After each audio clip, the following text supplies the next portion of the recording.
Hello there, beauty cutie. So in today's video, I am taking this white topper. Yes, this is a topper. This guest came in and we matched her up perfectly. Now this is synthetic, but I'm going to show her because it's synthetic. She doesn't have to curl it and you don't have to wash it. This is a grade of fiber.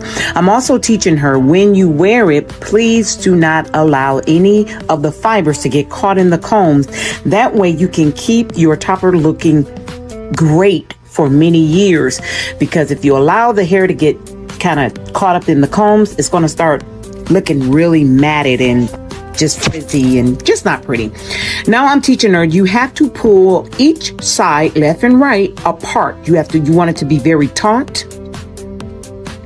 And when you get it in the top of the skull or top of the head, you click and you pull down. Now I'm going to show you the back.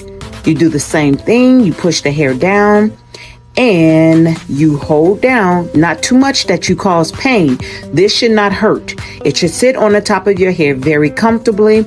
I am now putting in the synthetic beauty solution to kind of loosen it up, because I am cut and I am going to thin out this hair. Now I'm going to take my scissors and I'm just going to go down and blend in with her hair. So I'm taking off the length so that it can look very natural and have more of a layered look.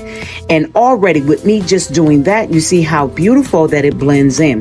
You just take your time. You go from one portion. You work small. And if you cut it wrong, she's not going to be happy.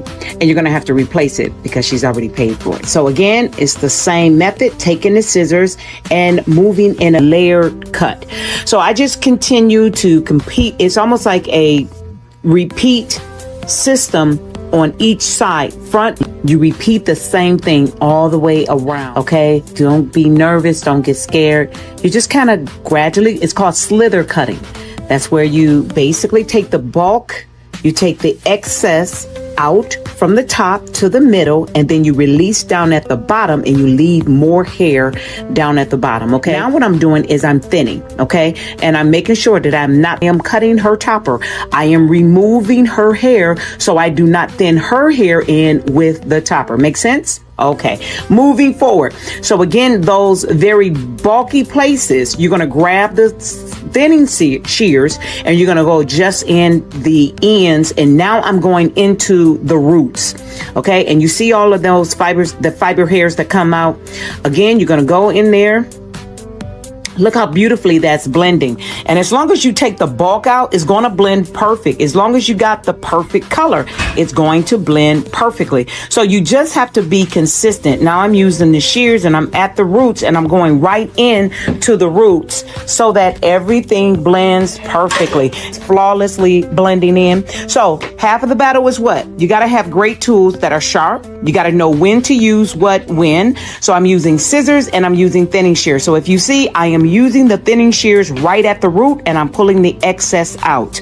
Now you got to make sure again that as you're going, move slow, and as you move slow, that he always wins the race. As you see, we are blending this in perfectly. Why? Because her hair matches this topper to a T, even down to her texture. So that's actually what I'm adding in. I'm putting texture into this topper so that you have a flawless look. All right. So as again, keep the consistency, keep doing the same thing, and you'll get the best result. As you train yourself, as you're learning how to cut and thin, the more consistent you learn how to be, the better outcomes. Look at this topper. It looks absolutely amazing. Her husband just walked in, so she's like, oh my. She's like, yeah, I do, don't I? So that's the tutorial for the day. I hope you enjoy the rest of your day, bestie. Bye.